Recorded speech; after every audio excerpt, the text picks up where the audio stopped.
中国国民党的总统参选人侯友宜今早起出发去到日本访问，伫出发进前强调，这抓要去是要来表达维护区域和平稳定的决心。不过，访认定是挺郭台铭的彰化县议长谢点林，伫咧半暝宣布退出国民党。郭台铭也有甲老话讲感谢。外界拢认为讲这郭台铭要出来选总统，只是紧早办的代志。谢点林伊是表示讲，退党是无想要影响到因大姊，也就是挺侯友宜的立委谢宜凤。拿换金。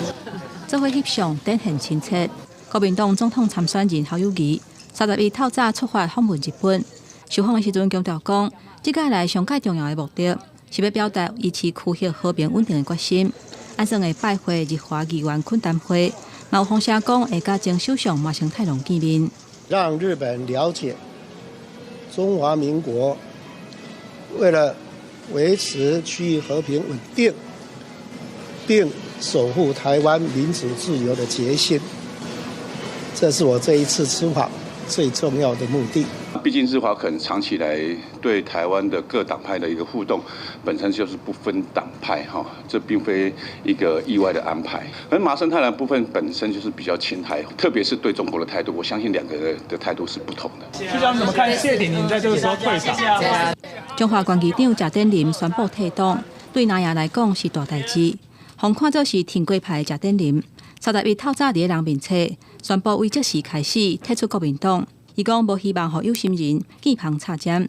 郭台铭嘛留话解说多谢，强调讲，敢若有在野团结整合成功，摕到大选的胜利，才会当甲中华民国为战争扭转的和平。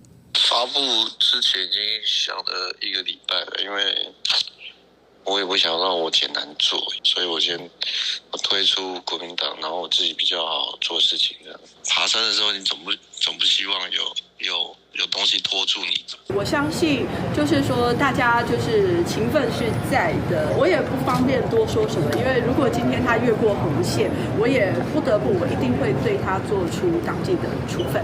针对外界甲因家底下看作是挺过挺豪买商定保险的讲法，谢宜凤是否认。不过对谢点林退党是感觉真可惜，不过敢会当尊重。